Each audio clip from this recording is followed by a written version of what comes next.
Coming up this week, off-screen. Jumanji welcomes you to the jungle. The Bellas are back in Pitch Perfect 3. Huge jacked man is the Greatest Showman. Jessica Chastain plays Molly's Game. Christian Bale faces off against Hostiles. And Rupert Graves gets Native. All of us to come and more off-screen. This is Off-Screen. Off-Screen.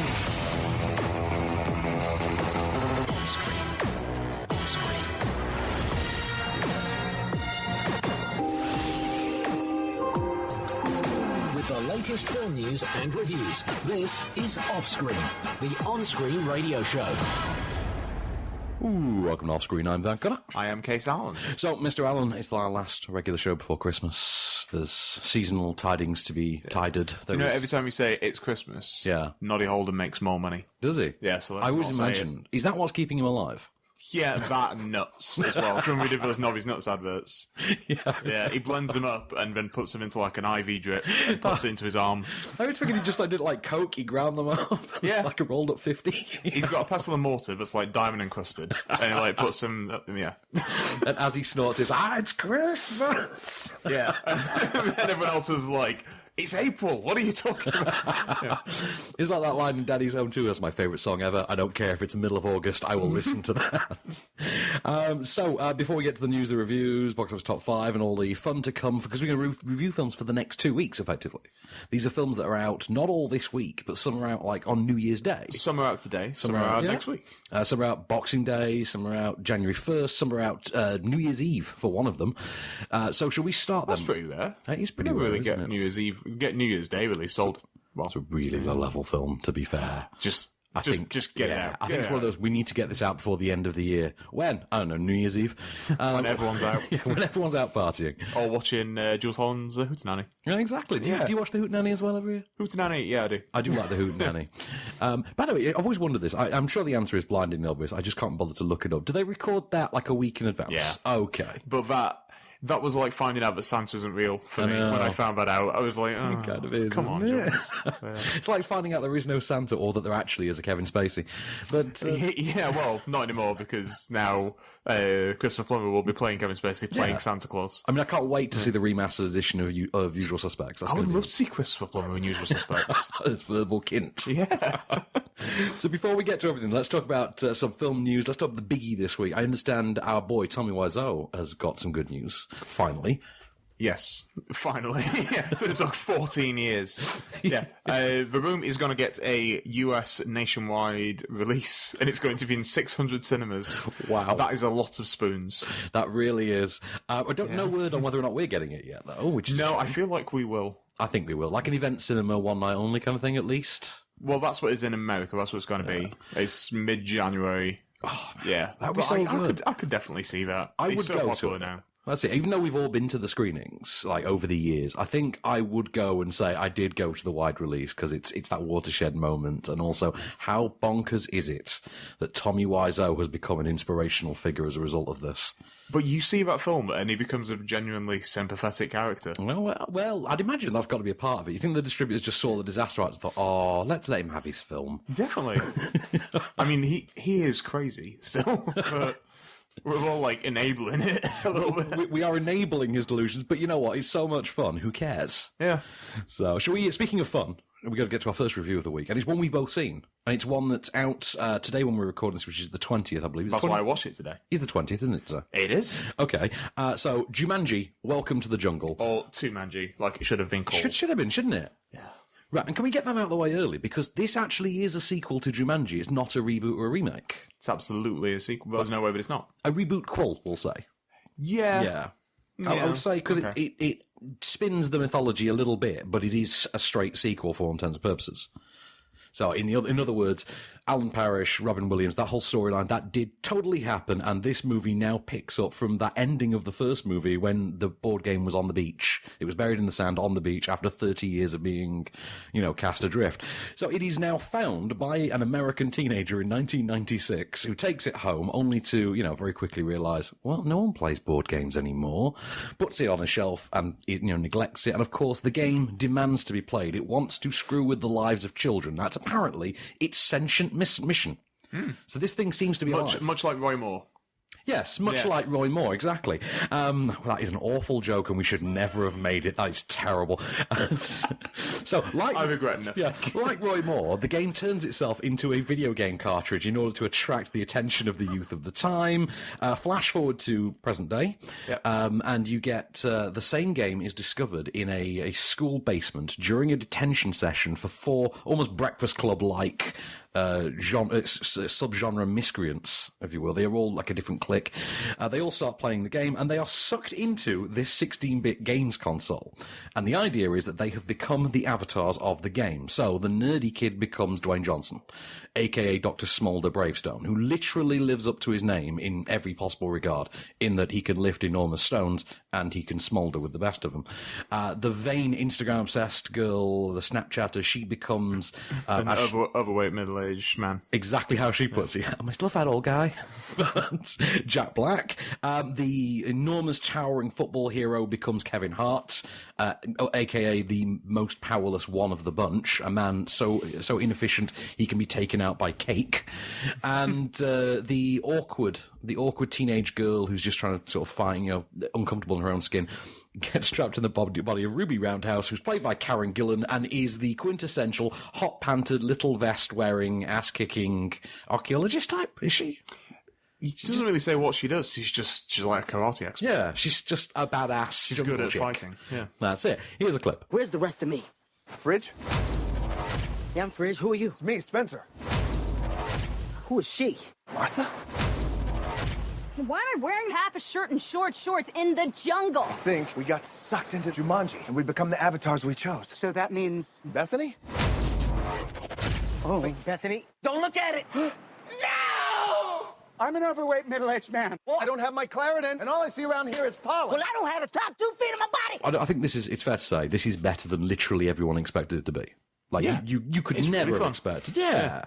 Even the garish, silly title makes sense, eventually. I still don't love the title, but I like the film a lot. I don't. So. And it takes away from the British title for the rundown, doesn't it? Because, yeah. It does, yeah. And it uses that song in the film, and I feel like that is the only reason why we decided to use the title. Like, they got the rights to the song, and it was so expensive. We're like, let's just do that as well. We've got to use the title as well. So Dwayne Johnson poking fun at himself again. He's proven he's very good at this in something like Central Intelligence.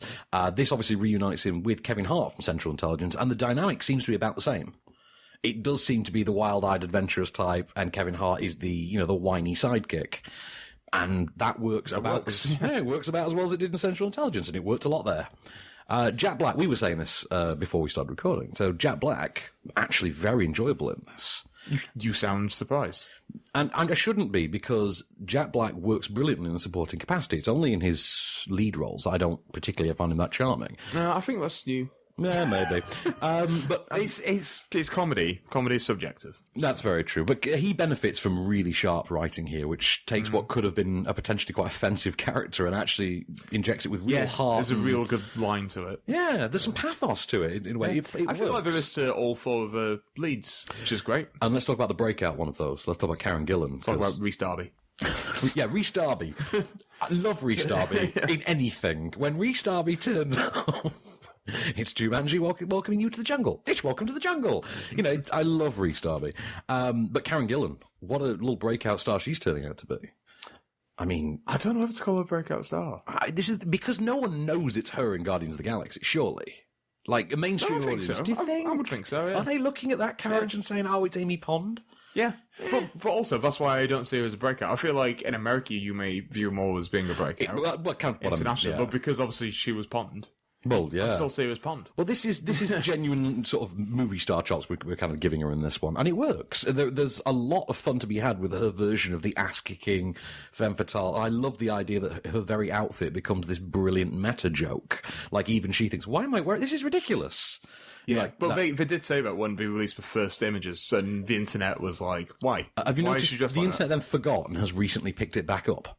The internet's always annoyed about something, which we're going to talk about later. Oh, yes, we need to talk about that later as well. But I had a lot of fun with it. I think Jake Kasdan brings some decent flair to it all. I think it's very easy to get sucked into the just a bunch of people on holiday in Hawaii, like having a filming gig. Yeah, but then again, this isn't an Adam Sandler film. This isn't, no, exactly. I don't really think about when it's Adam Sandler. I think it's a lot of fun. I think if you can see it on the biggest, loudest, funniest screen you can, then absolutely do. I personally wouldn't mind seeing this in 40X. I'd like to see it in a fun screen. It's got like balloons everywhere. Yeah, got people walking around on their hands. Oh, we're going to talk about circuses later, don't worry. Yeah, we are. So no, do definitely see it. I don't think it's as instantly iconic as the original was, but it was never going to be.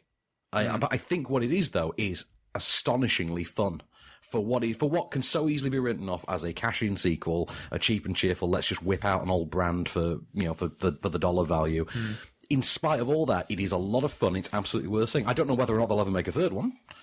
I don't know. Does it become an app after this, do you think? That's the only place where it could go, I guess. The game shrinks itself down to an application voucher code or something that you redeem on your phone? Either that or when, like... Holograms? Holograms, yeah. Entirely possible. All of the jungle comes to wherever they set the film. Exactly that. In cyberspace. Jumanji comes to cyberspace. That's the third one. No, that's what happens in the next Fast and Furious. I feel like going to cyberspace is the future of that franchise. But, no, I'll say, win for me. I think you enjoyed it as well, I'm guessing. Well, yeah. There we are then.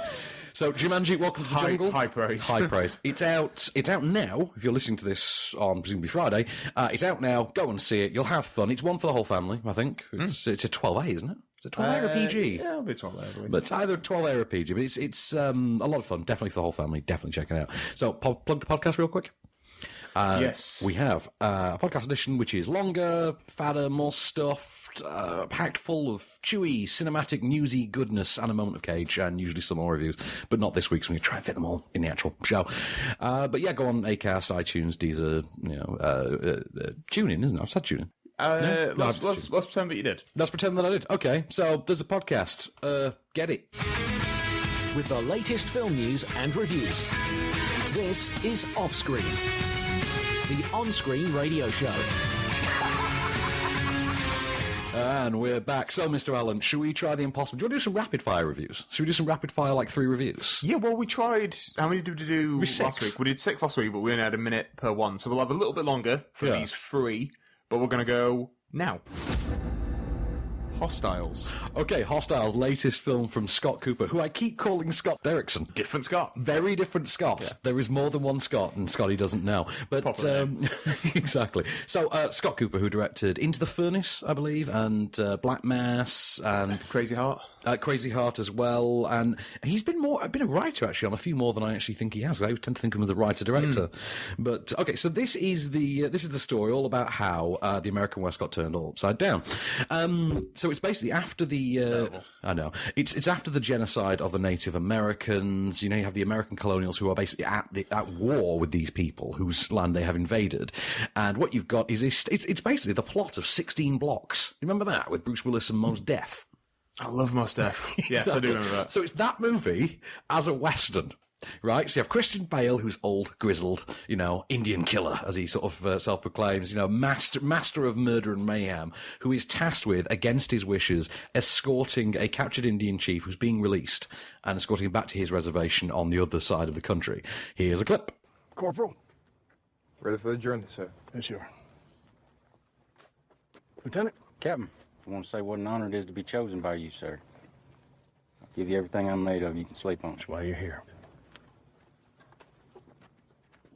Private. Pardon, monsieur, capitaine, mais j'ai a question before we depart on our journey. As a new arrival to Fort Bellinger, and quite frankly, with someone with less than ideal experience, je sais pas pourquoi. I'm just curious why you choose me. I didn't choose you. He did. This is one of those that's cartoonier than you would hope it is, but it's still actually got some gravitas and some good old-fashioned, Hollywood gristle to it. It feels like something Kurt Russell would have done in the early 90s, around his Tombstone kind of... Was it Tombstone he was in? No, Wyatt Earp was Kevin Costner, wasn't it? Yes. Kurt Russell's Tombstone. Yeah. Kevin Costner's Wyatt Earp. Yes. That's the one. I always get too confused. Yeah. Sorry. Okay, so Rosamund Pike is a young woman who they encounter along the way, whose family have all been murdered, and she's naturally quite traumatised. You've got a squad that consists of all people, Rory Cochrane is in there as well, which is weird. The little dude from Empire Records, like, really?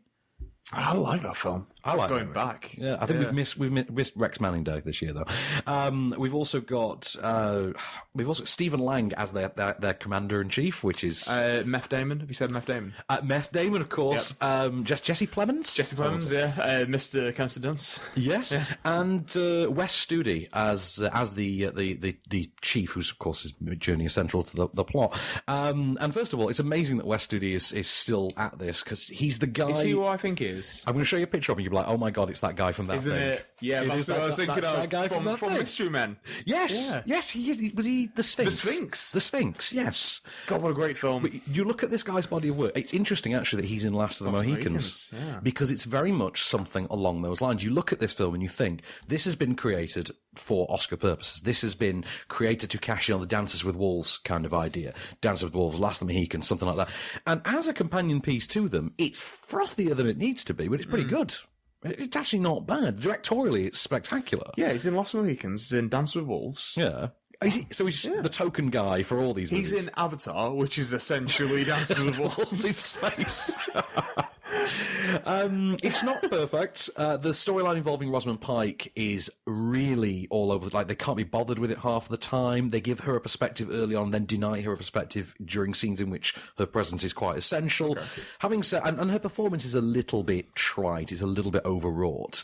However, Christian Bale. What can you say? It's Christian Bale in a Western. How well do you think that one's working out? Does he mumble? He does some mumbling, and he does some swearing, and he does some spitting, and he does some violence with the best of them. He's terrific. It's one of those films that just reminds you how easily Christian Bale can disappear into a character, and you think, why are you not Batman anymore? But over to you, Affleck. But yeah, which one? Exactly. I quite liked it. I think I'll watch it again when it hits home platform. I'd be intrigued to see how it stacks up on a smaller screen. Not perfect, but really good.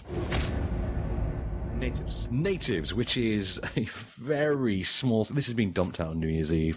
Very small-scale British science fiction film, and it stars Rupert Graves from... You know Sherlock? You know, the Stephen Moffat Sherlock? Yeah. He's Inspector Lestrade. Yes, he is. On there. Yeah. So he's... It presents itself as a sort of an Equilibrium kind of a thing, but a lot cheaper and a lot more... less eventful, we shall say, a lot more talkier. Ellie Kendrick plays the female lead. They're two scientists who come from a different world, who are on this expedition. They're the only two that are awake on this ship, and they are on an expedition to locate the source of a transmission, which, they don't really make much in the way of bones about it, is coming from Earth. So they're kind of an emotionally closed-off people.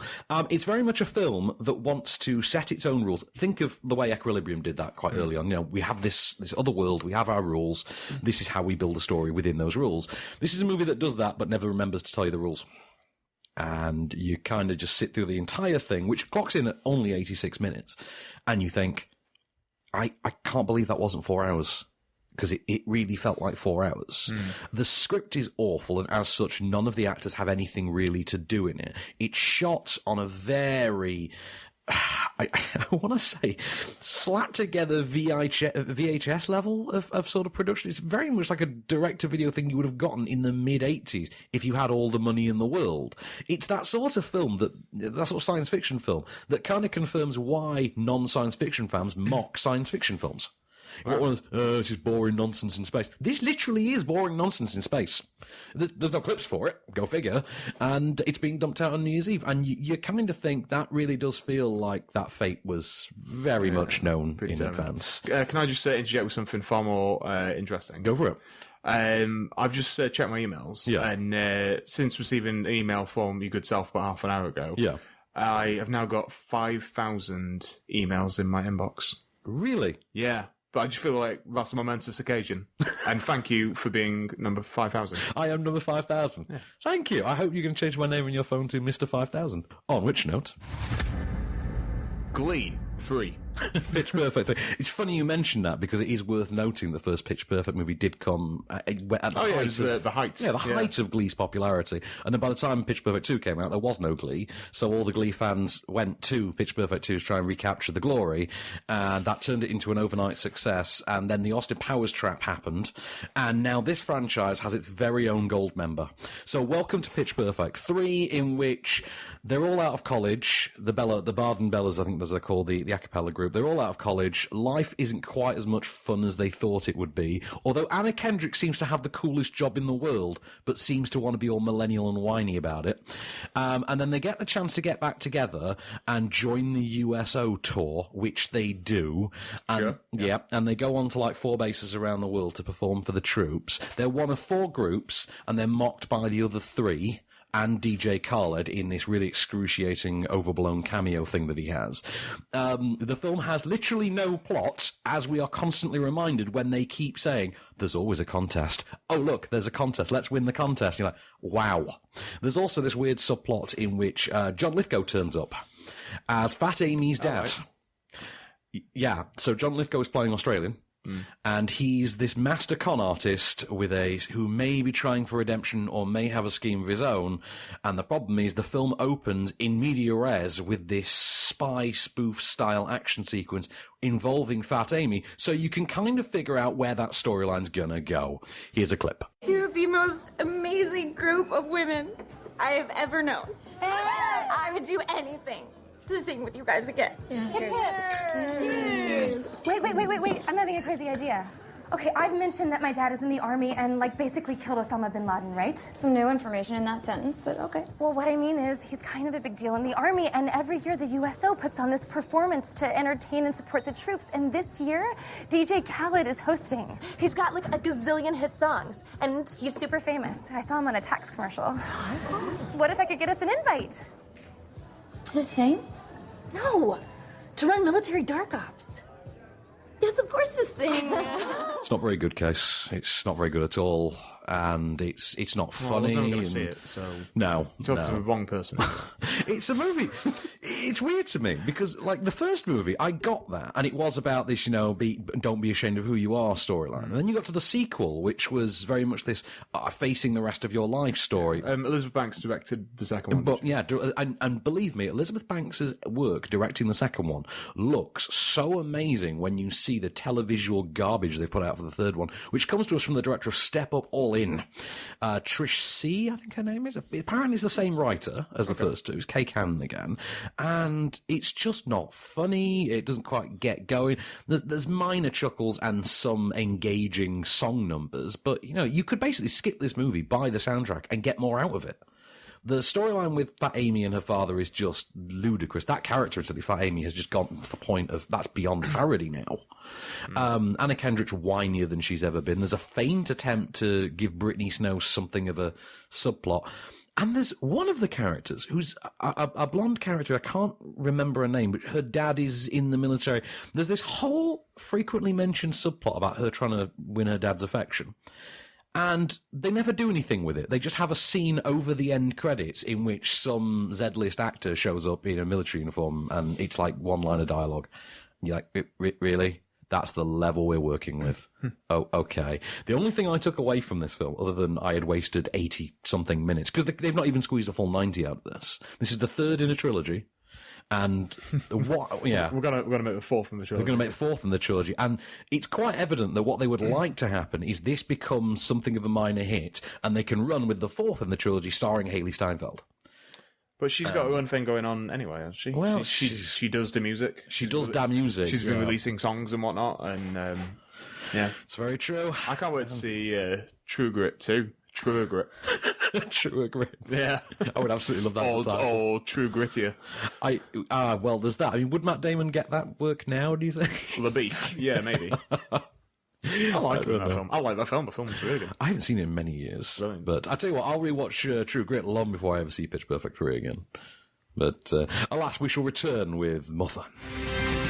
With the latest film news and reviews. This is Offscreen.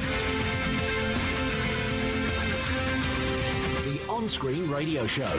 And we're back. So, Mr. Allen, shall we take on the top 5 for the last time this year?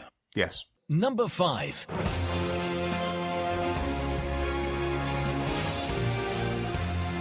Justice League. Justice League, which... Justice League, nothing else. It's not very good. Do you know what? That's it. It's not very good. Number 4. Wonder. He's very good. Yeah, liked it a lot. Liked it a lot. And I think we both shared the experience of having no feelings left in us. They had all been expelled from our They'd all been felt. psyches. And yeah, all the feelings had been felt that day. Not a feeling was left. I like Owen Wilson's nose. So, good job, Wilson parents. I really liked everything about it. I love Jacob Tremblay in the lead. I think he's really good. Yeah, he's really good. And I like the actress who plays his older sister as well. I think she's someone to actually keep an eye on. She's clearly meant for bigger things. And Julia Roberts in a really minor role for her. Like that was surprising to me. But yeah, she does good things with it. Yeah, she does really good things with a really minor role, and it's surprising for a star of that caliber to be that lower scale in something like this. Number 3. Daddy's Home 2. Electric Boogaloo, which is not the worst film currently in UK cinemas to star John Lithgow. That's the good news. That's good. That is that. So I bet like John Lithgow is okay. I think he's fine with that. I think he's fine. I think he's been compensated handsomely. Yeah.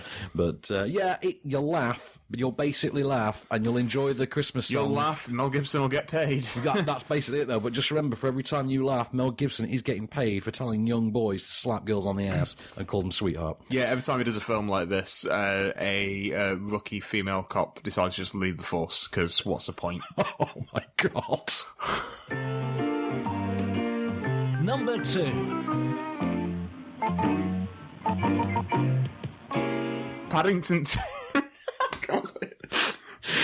Paddington 2.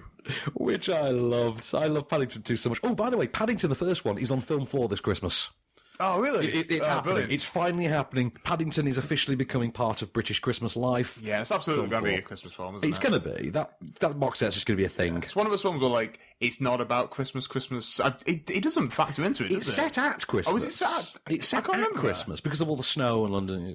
Well, I guess just because of that. It's a snowy, Christmassy London. It's wintry and feels festive and yeah. feel warm when you but watch it does in both counts. Like, even Paddington 2, there's something weirdly Christmassy about Paddington 2. And obviously they know that because it's... Yeah, like if we do another one, I don't want it to be released in summer. I feel like it should always be released this time of year. No, Christmas belongs to Star Wars and Paddington. Number 1. Speaking of... Star Wars, The Last Jedi. I understand you have some beef, but we'll discuss your beef in elaborate detail. You also have beef. I do have beef. Right, okay. I'm just going to go with this one straight off the bat. This is my response to its reception from fans, which is when The Force Awakens came out, you people tore it to pieces for being too similar to what had come before. Now The Last Jedi has come out and does something daring and bold and different with the franchise, and you people are annoyed about that. So. Here's a genuine question from myself and Case, I think, and we'd like to know, what do you people want? What is it? What do you want, Lindsay? What can we possibly offer you from this franchise that's going to make you happy? But, yeah. Nothing, evidently. Nothing. And it's really good. The Last Jedi is so good. Yeah. But, I mean, people saying that it's bold and different, and yes, it takes unexpected turns, but, like... I feel like it's not that different. No. I feel like it is as different. Like, there is no jet ski chase. There's not like a 20-minute sequence where Luke's just like making some popcorn on his island. No. There's nothing weird like that. No. I mean... There's no like... Seven Sealed style bloody scene on a beach where someone's playing chess with death. I really would have done that, I would have gotten the holographic chessboard from the Millennium Falcon. And I would see that. Just as a single shot. Just as a single shot. That would have been amazing and such a reference. But it's not that film. It's not predictable and it's not obvious. No. And every time you think they should zig, they zag. Yeah. And every time you think they should stop and, and hide, they run and fight. I love that. People are taking umbrage with taking unexpected turns because apparently it is expected for them to take unexpected turns. The same that they're doing it just for the sake of it. How dare you be so predictable as to be predictable? What do you want? Oh, I know. And don't get me wrong, it's not a perfect movie, but it's damn good. Not at all, and it's not the best Star Wars film. No. But it's definitely top tier. Yes. I mean, it's top 3. Yeah. easy. And okay, here's the thing. And he's by an amazing filmmaker. I know. Right, who's done amazing films up Let's to play now. devil's advocate, though, and say, yes, there are things that don't quite work in it. Yes, reshoots probably should have taken Carrie Fisher out of the picture rather permanently in that case. Yes, the casino sequence is a little bit out of step. Yes, the chase sequence looks like something from Harold and Kumar's first movie. And yeah, there's a moment involving the Force that probably should never have been put in a film. But I'm not offended by it. I know you're not offended by it. So this is the thing. It is no different to the Star Wars series than Skyfall was to the Bond series. And all that, and that's not different. It's evolutionary. And I like that. Yeah.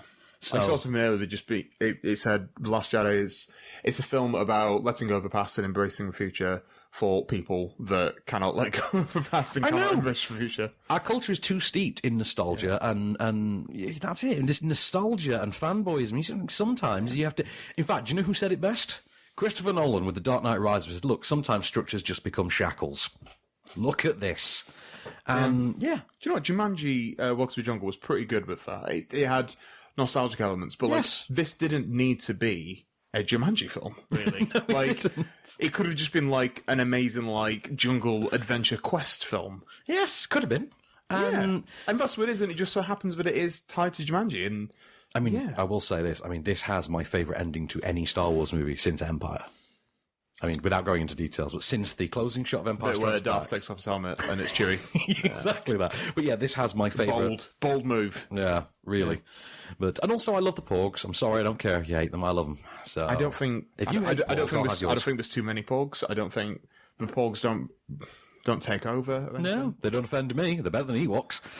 So yeah, there's that. Well, most plagues. Most of the 10 plagues were better than Ewoks. 8 out of 10 of the 10 plagues were better than Ewoks. 8 out of 10 plagues can't be wrong. That's only because the 9th plague was Ewoks. Okay, so let's talk about something fun then. Can we talk about The Greatest Showman? Yes, the greatest Jackman. The Great Jackman. You could literally call this The Great Jackman. Okay, so this is one of those that you sit and think, how has no one made this movie before? It is P.T. Barnum, the musical.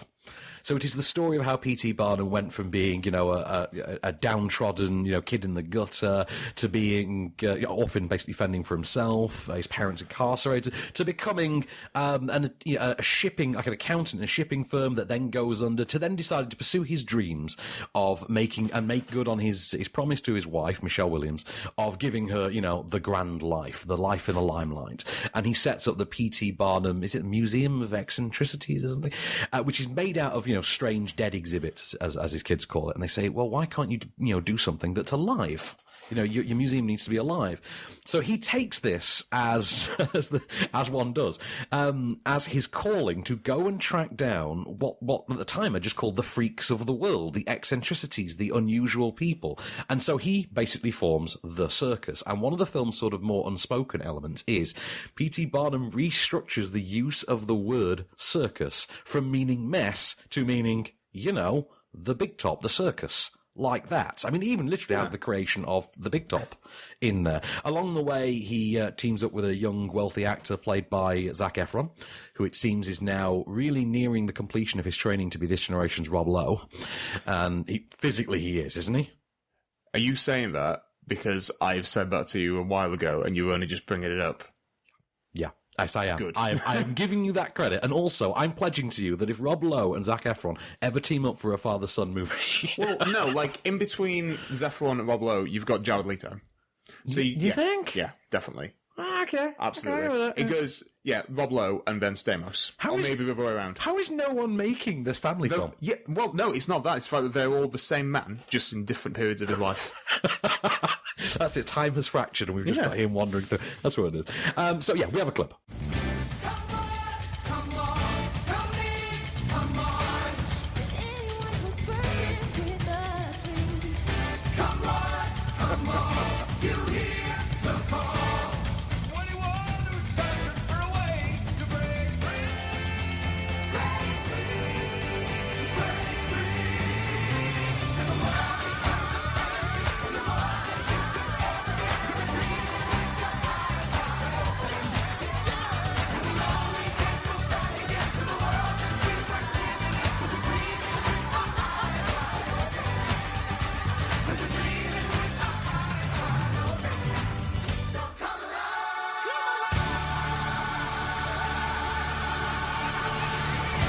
Like you say, it could just be called The Greatest Jackman. It's a lot of fun. It's bright, it's colourful, it's dizzying at times. You find yourself wondering how Baz Luhrmann didn't direct this and put it in 3D. There's a woman with a beard. There's a woman with a beard who can really sing. And I'm not sure, I presume it's a fake beard. I think it is. Assume. Yeah, I think I saw a picture of the lady. You've got a great cast in there. Michelle Williams, Zendaya, your lady Miss Ferguson is in there as well, of course. And weirdly, they've dubbed over her singing, incidentally, with someone else. Interesting. It's really eccentric and fun, and it knows that it's not a great, thematically deep film. It knows it is very much 105-minute good time at the pictures. It's an experience that you would actually compare to going to the circus. And I can't think of anything more fitting for it. I mean, it's like a first-time director, isn't it? It's Michael Gracie. Yeah. A visual effects guy. Yes. And you'd see the film, you think, okay. He got this job because he got an advert gig years ago, like 6-7 years ago, because he is an Australian man from Australia. As is Hugh Jackman. He's an Australian man from Australia. Yeah, I was actually quoting a Hugh Jackman Oscar speech where... I'm an Australian from Australia. I never saw that. No, yeah, he says, I'm an Australian man from Australia who's been in a film called Australia. That's very true. Yes. That's what he says in his opening monologue. But no, this guy, he got the gig because the casting person thought that he knew Hugh Jackman because Hugh Jackman is also from Australia. Oh. So it was like, do you already know Hugh? And he was like, yes, I do. And he just lied and got the gig because he's Australian. So it's that kind of thing, you British too, you must know each other. Yeah. Do you know the Queen? Yes. Yeah, I do. Yeah. That kind of thing. But that is weirdly racist. But because you wouldn't do that to any other. Yeah, but in this day and age, it's, yeah. But yeah, it is fun, and don't get me wrong, it's frivolous and flimsy. Like you're not going to carry away any great depth from this. But like I said to you, your dear wife, who I know is a driving force of the fandom behind Moulin Rouge, will absolutely adore this. I mean, that fandom doesn't need her help, but yeah, she's up there. But she's willing to help them anyway, and that's important. I've just seen some news. We'll talk about it later. We'll talk. But no, I think Cassie will enjoy this. I think you'll have a good time with it as well. And yes, I'm sure I will. I just want to point out before we finish as well, the first National Press Show of 2017. Do you know what it was? What was it? It was La La Land. The last National Press Show of 2017 was The Greatest Showman. And this one was being billed on from the lyricists of You never see that. That is, and it's really strange that in a culture where we seem to have given up on musicals, we literally began and ended this year with one. And yeah. With the latest film news and reviews, this is Offscreen, the on-screen radio show. And we're back, Mr. On. You had some film news. What do you got for me? Just when you thought that Star Wars is going to be anything that makes you angry. Oh, no. Really, really annoyed. No one's died. It's all right. Okay, all right, okay. Go on. Right, have you heard about this Meryl Streep thing? Meryl Streep thing? No, go on. Yeah, okay, so there's been, in the last couple of days, there's been a big fight between Meryl Streep, Rose McGowan, and Amber Tamblyn. What is the common thread there? Meryl Streep, Amber Tamblyn, and sexual assault? Well, Harvey Weinstein. Okay, right. Absolutely. Yes. And Meryl Streep made some comments the other day, but the comments were along the lines of not like every actor, actress, and director who made films but he distributed knew that anything was going on. Yeah. And I guess there was so many people involved, I guess that might be the case. Yeah, statistically, it would have to be true, wouldn't it? Yeah. Like, if you know a person just on like a business capacity and you don't see them outside or whatever, that could be the case. Loads of people have taken umbrage with that. And now in LA, there are loads of posters being put up with pictures of Meryl Streep, and like her eyes have been like. Is that thing where they scored her eyes out, kind of thing? Yeah, and he just says so creepy. She knew like where her eyes are. Wow. I'll show you. I mean, this is great podcasting. It's great. This is great radio. That's terrible. Yeah, that's awful. That's ridiculous. No. But I think we should all just, as a people, just have a week away from the internet. I think we do. I really think we need that. Like, there are some days we think you just want the world to be completely silent for like 7 days. Yeah. Like, can we all just be silent for 7 days over Christmas? Do it over Christmas. Yeah. Because there's enough on telly to keep us busy. Yeah. There's films and things. Yeah. Let's BBC One's probably showing Shrek or something. Yeah, I'm sure. When you're having your Christmas dinner. Yeah. Liz is going to be on. The Queen. Yeah, Jingle All the Way, I'm sure, will be on ITV too. I watched it every day, so I am not watching. Yeah. Although I would watch Arnold Schwarzenegger punch a reindeer in the face every week for the entire year. And also, who doesn't want to just be chilled and reminded that Sinbad exists? Exactly. That's just a thing, isn't it? One of my students made a really bad joke the other day, and I was like, okay, Sinbad. I bet they didn't get that either, did they? They didn't, but my support worker, who helps me with the kids stuff, loved it. She was like, Sinbad reference. Well done. Sinbad reference. Yeah. Sick reference, brah. I get that reference. I love that we were talking about references and referencing two films back to back. Referencing two films about references. That's how I communicate with most people. References. Did you love, by the way, I think I sent you that tweet the other day of The Last Jedi made up of Simpsons. Yes, I did love that. I love that Twitter account. That is so good. Okay, final review of the week and effectively the year then. And let's go Sorkin. Hang on, let me get my Aaron Sorkin plaque out. Let's definitely get that out. I'm actually going to take a picture of you and we'll post that. So, because we should explain how this came about.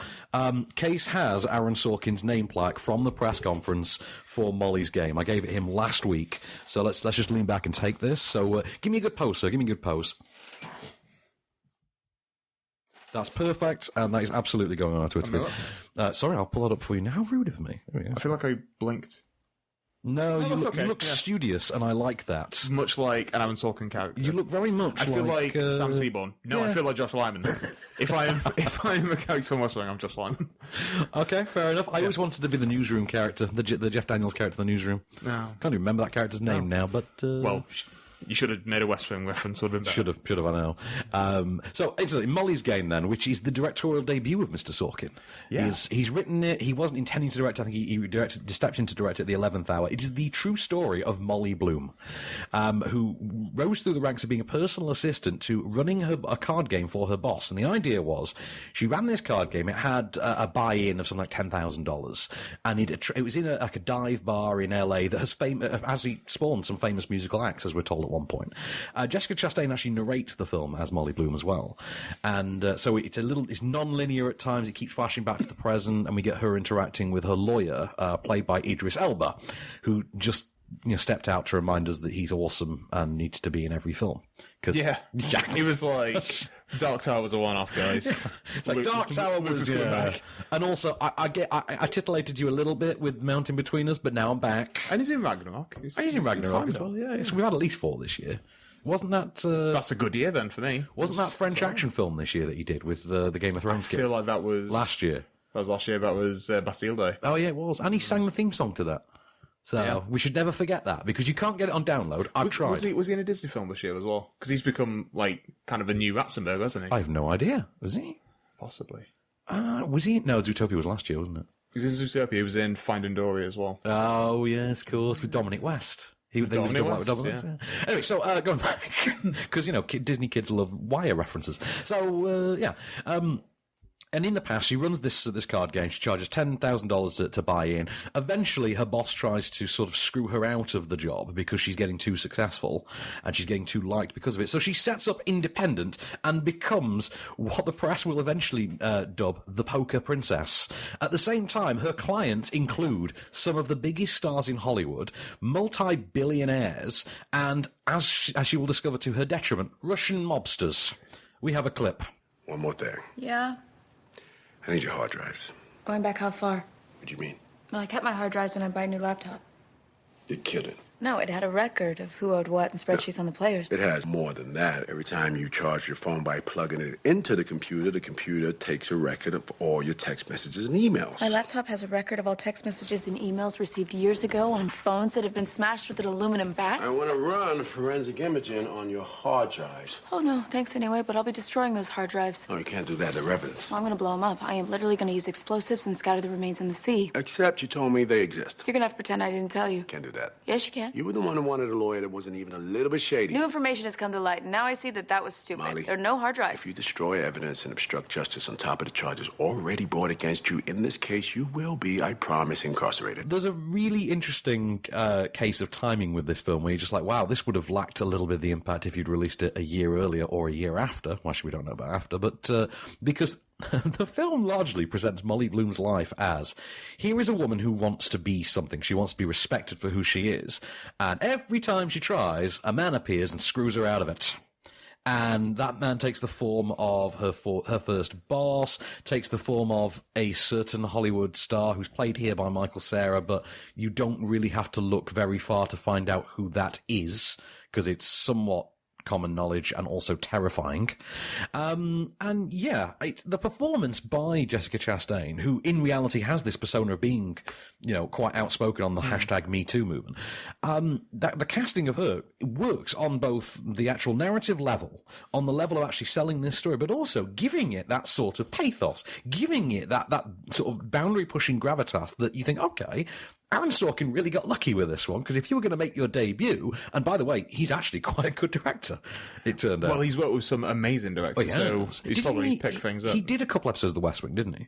He didn't direct it. Did he not direct it? I don't think so. Or was it the news? I feel like he's directed a couple episodes of one of his shows. He might have directed the Newsroom. I don't think he's directed any West Wing.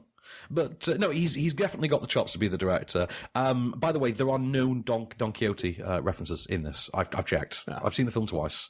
I have checked.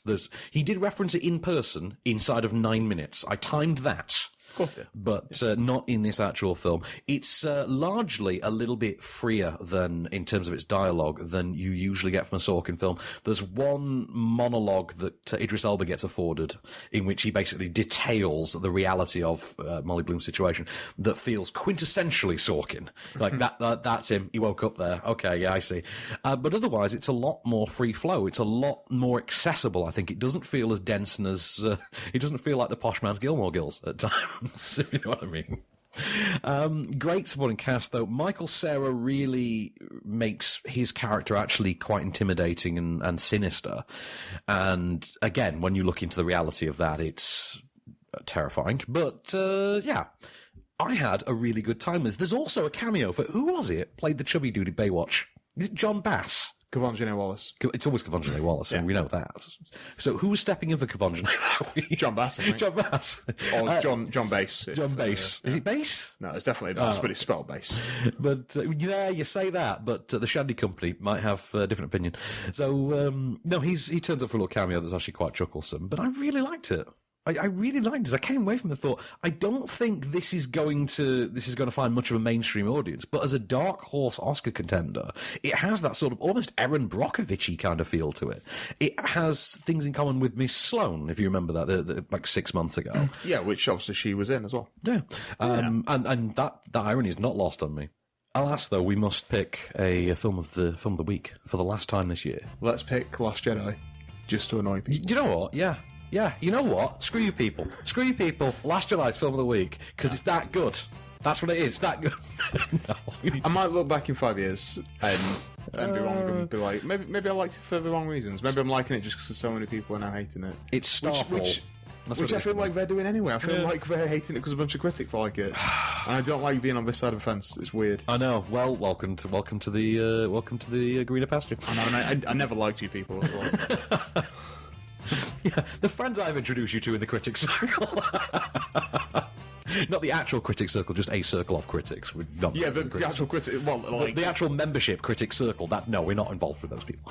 But is this like? Yeah, that's a real thing. Like the magic circle. Yeah, critics circle. Like the magician's code, kind of. Yes, stuff. Exactly like that. Yeah.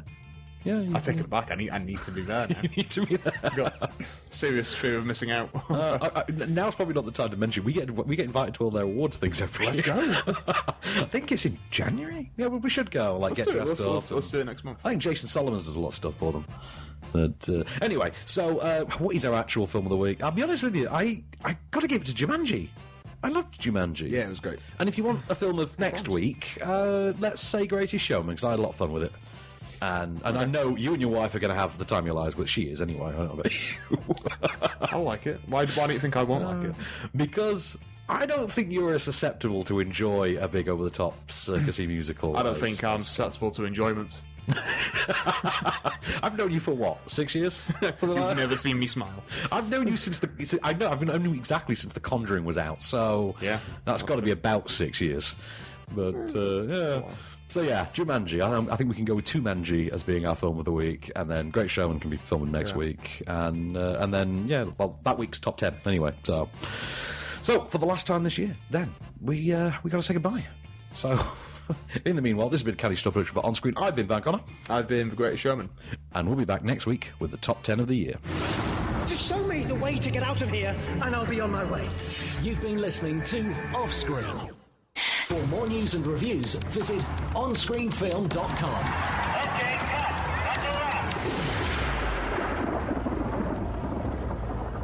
Angela Britton, or at artist A Brits, says the following. Yeah. I actually shed a tear of Rian Johnson's travesty of a film, The Last Jedi. Wow. By the way, I'm just going to take a pause and just say that I'm going to read these out exactly as they're written. Oh, no, please do. So if it sounds like I can't read, here's why. If it sounds like I can't read, Twitter. Yeah. So sad to see the legacy treated with such disrespect. I'm sorry, Mark Hamill and Carrie Fisher. You deserved more! ! Hashtag RIP Carrie Fisher. Hashtag love Mark Hamill. Hashtag Last Jedi bad. Hashtag rip Star Wars. Hashtag Last Jedi awful. Okay. Whoa, oh, nice one. Right, okay. Dude, The Phantom Menace is the worst film of all time. You'll be fine. Rian Johnson, hold my beer. Hashtag Last Jedi awful. Hashtag Star Wars. Hashtag disgraceful. Hashtag Carrie Fisher deserve better. Can we unpack that one for a second? Well, this one. Okay, go on. No, I think I'm in the episode 1 thing there. I want to unpack that. Go on. Yeah, let's do that. Yeah. Okay, I struggle genuinely to even vaguely contemplate the kind of mind that would to say that The Last Jedi is worse than Phantom Menace is like saying it's just terrible. It's like comparing The Godfather to Justice League. It's what? Do you know what it is? It is.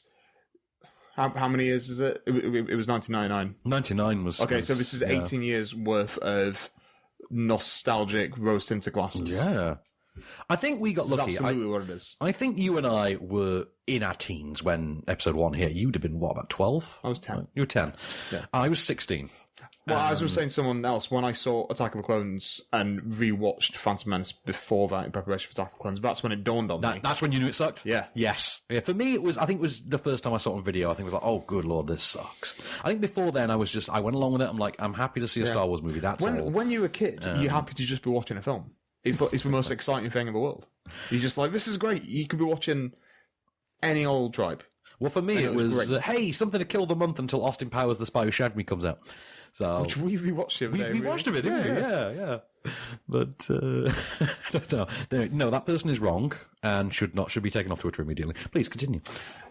The Last Jedi ruined Star Wars because it didn't follow any of my preconceived notions about the characters or my assumptions.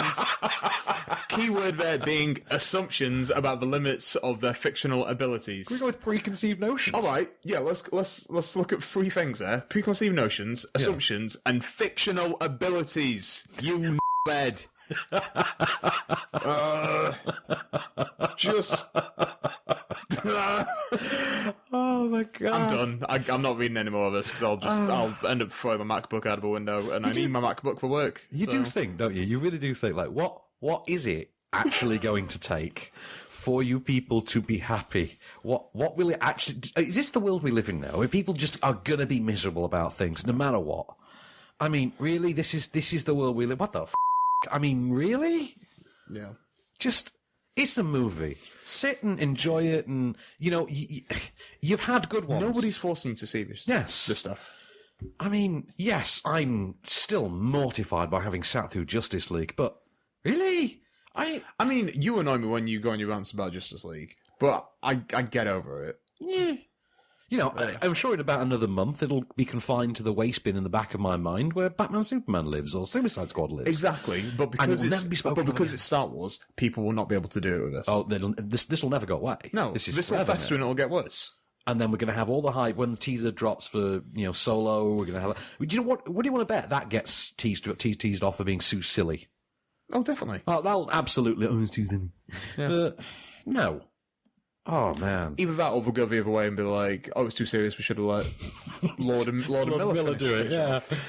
But no, I'm sorry, this is a thing now. Just accept these works for what they are. I, for one, am really, really glad that there is a Star Wars movie that did something different. You know, after The Empire Strikes Back, one Star Wars movie decided, I'm going to reshuffle the board. And I like that. Reshuffling the board is always a brave thing to do. Like, wouldn't you love it if the DC universe did this? Like, they did a movie and reshuffled the board entirely, and you'd actually respect them for that. Yeah.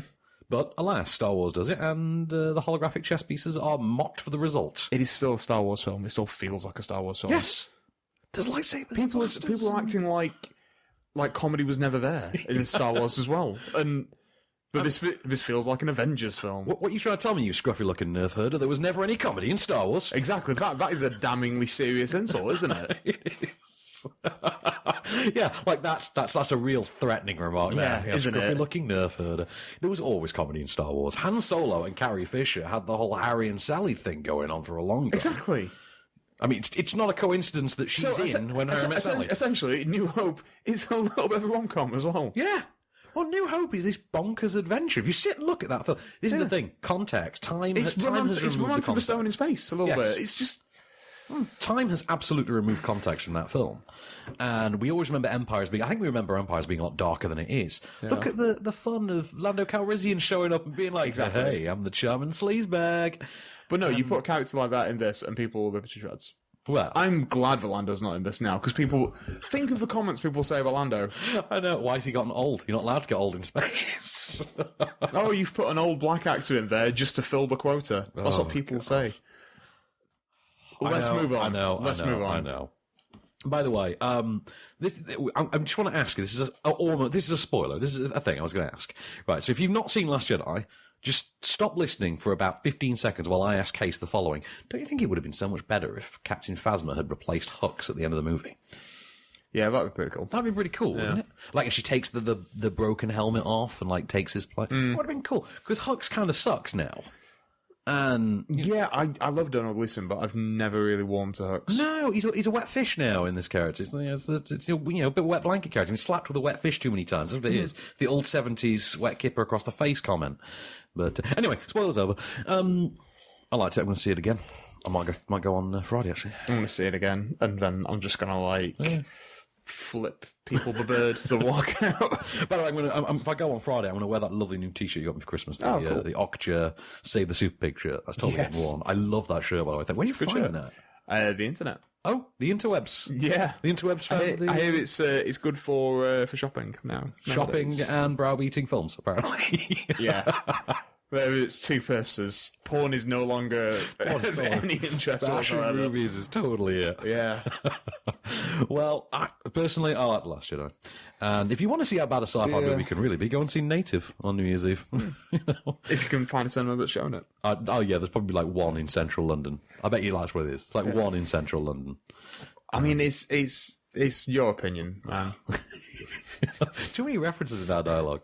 It's like your opinion, man. I took my friend Marcus with me to see Native, right, to the pressure. He came with me, which was an evening job, and we were both bored out of our minds. We just kind of took it in as best we could for 86 minutes. The next day, the publicist sent me an email, can we have your thoughts on the film?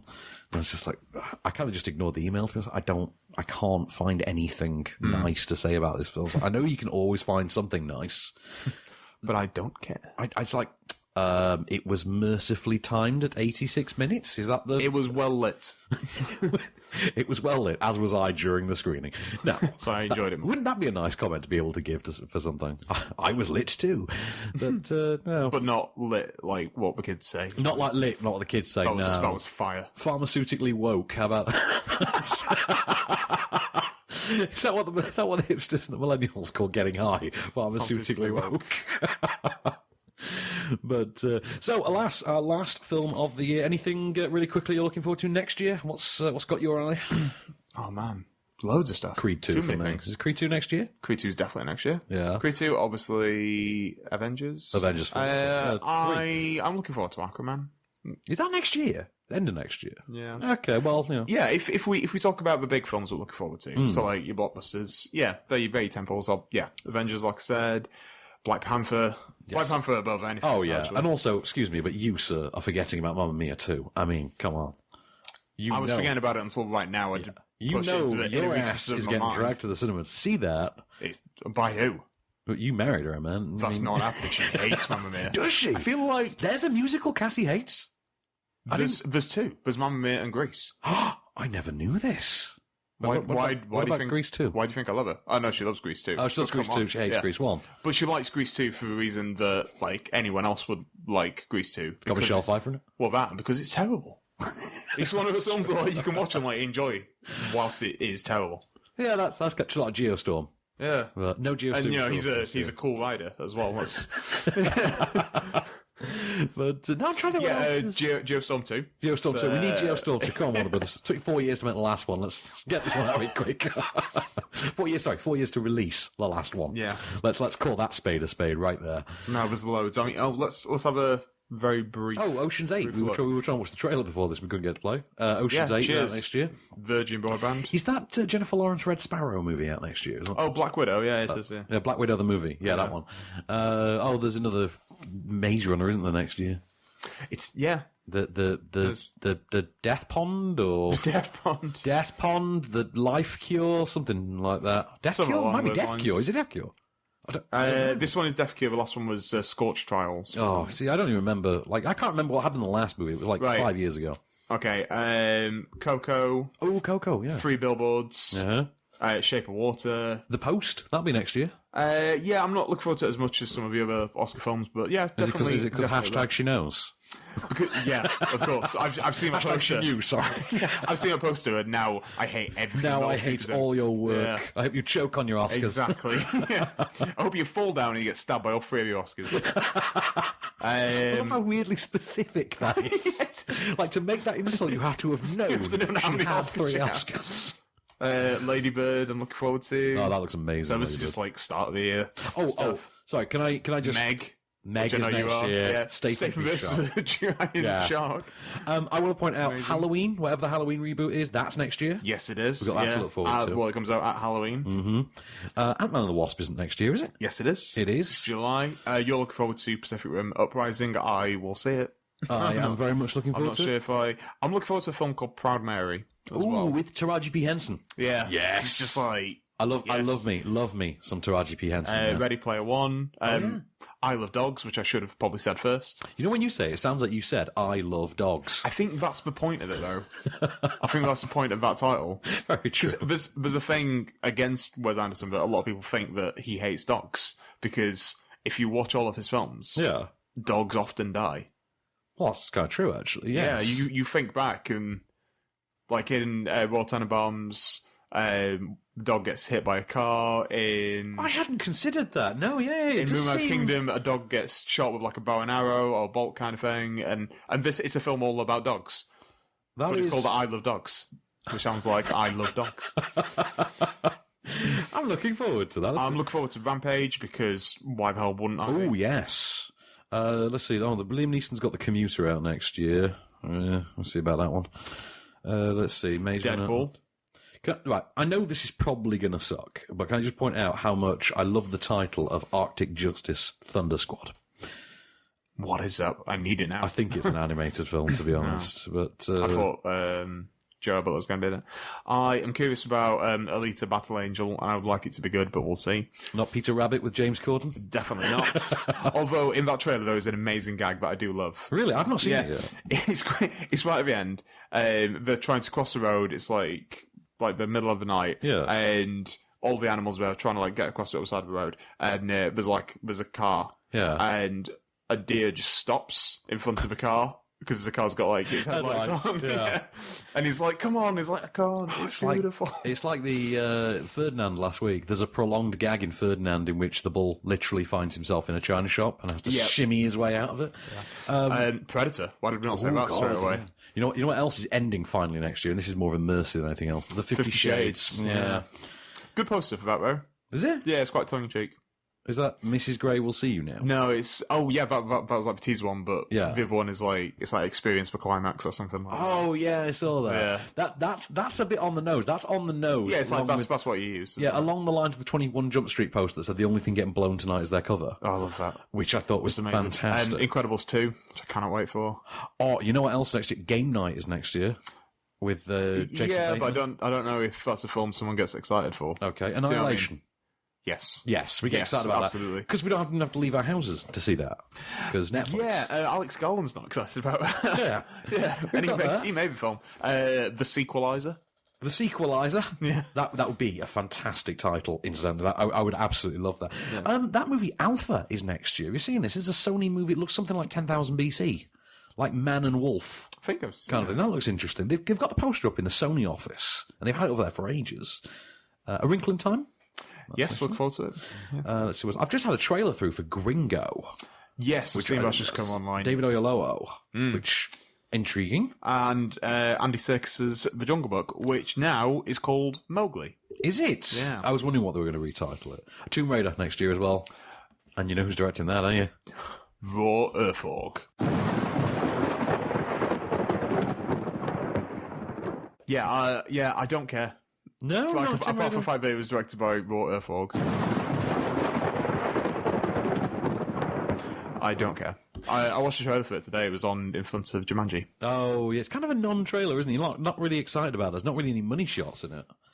No, apart from the bit where it says starring Academy Award winner. Yeah. Can I just point out, though, on the 30th of March next year, my arch nemesis returns to cinemas. Who's that? Pureflix returns to cinemas. I don't know what it is. Pureflix, if you're not aware, is the Christian film label that famously released God's Not Dead and God's Not Dead 2 and The Case for Christ a couple of months ago as well. They are releasing the climax of the trilogy. They are releasing God's Not Dead, A Light in Darkness, in which I believe the priest is on trial for something, because there's always going to be a trial. Yeah, why not? Yeah, always. It is weird to me that label exists purely to back up its own beliefs. That's weird, isn't it? It was, yeah, that's just odd. Like, no other kind of... You don't get that anywhere else in the world. But that's so odd to me. I'm just seeing if there's anything else really quickly. Like, someone's been cast in Shazam. Oh, yeah. Sorry, Chappaquiddick next year as well. Chappaquiddick next year. What is that again? The story of how Teddy Kennedy killed a woman. Yes. Let's not mince words. It's the story of how Teddy Kennedy killed a woman. Lest we forget, Teddy Kennedy killed a woman. Teddy Kennedy killed a woman. Yeah. Sorry, continue. I don't know who it is, but someone from The Walking Dead. Cooper Andrews. He stars as Jerry. Nope, no. I don't watch Walking Dead anymore. So I haven't watched any of this season. I watched like the first episode. It bored the hell out of me. Yeah, I've not heard great things. No, it's not been good. I dropped off after season 5. Then they killed off one of the big characters now. Yeah, I heard about that. Yeah, I heard about that. But that's, whatever. Yeah. So he's joined Shazam, then you say? Shazam. Which that's Zach Levi's one, isn't it? Okay. So before we end, I'm going to point out one thing that we missed from our list of films for next year. One film, and I can't believe either of us didn't think of this one. Come on, Jenny Wallace, the movie. Well, first of all, we know that's coming because, amount of time. Because Kevin Hart has been auditioning for it hard. Clearly, so his entire career has been building towards it. No, Super Troopers 2. Oh, yeah. Yeah. And which Super Troopers. Super Troopers, it needs to be, doesn't it? Also, I think, so good at it. Doesn't that open on 420? That opens on 420. The same day that the Workaholics cast have their movie on Netflix, so it's Die Hard in a Hotel. Yes, it is. Yes. Yeah. So 420 is going to be fun next year. I'm looking forward to that. But, so that's everything we're looking forward to in the first, 4 months of 2018. there's more to come after that, I'm sure. There's the rest of the year, unless Trump has his way. But, yeah. You look like you really want to add to that. I don't. You just got this look on your face like, I'm going to... No. I feel like I always get to this point every year, and I just have a bit of a why are we carrying on kind of a feeling. Well, we did last year because we knew he was going to be president last year. So, yeah. Well, it was even worse. Yeah. We didn't quite know how bad it was going to be. Yeah, that's the thing. Was it worse then, or is it worse now? Ooh, that's a question. Yeah, that is a good one. Do I listen to pop music because I'm unhappy? Am I unhappy because I listen to pop music? It's a vicious cycle. Yeah. on which John Cusackian note, here it is, your moment of Cage. Look, I know our paltry little $2 million in sales is about what you spend a year on office supplies. And some regional trucking company account is nothing compared to a multi-billion-dollar merger. No. I'm not trying to knock the tire business. It's okay, Alan, I get it. I'm in your shoes, I'm thinking exactly the same thing, but here's the deal. Business is business. Wall Street, Main Street. It's all just a bunch of people getting up in the morning trying to figure out how the hell they're going to send their kids to college. It's just people. And I know people. Yeah, I'm sure you do. Take you, for instance, Alan. You have a certain energy about you. It's an active kind of energy. I wouldn't be surprised if you drank about 16 Diet Cokes a day. You're an excellent father, but you feel guilty about the time you spend away from home. You drink bourbon, but you offer your clients scotch. And your wife decorated this office. Certainly seems to have your number. You're a little tougher, Peter. For one thing, you like expensive things. That's easy. You've seen my car. You smoke Toyota Monterey's. You're a Scotch man, single malt. Not because it's trendy, but because you've been doing it for the last 40 years and you like to stay with what works. You have two great loves in your life. Your horses and this company. And you're a man who prides himself in finding talent in unusual places. How would you know that? Because I'm here. I'm prepared to do whatever it takes to get this job. I'll start wherever I have to start. I'll park cars if I have to. The biggest part of judging character is knowing yourself, and I know this. I can do this job. I can. Give me a chance, Peter. I won't let you down.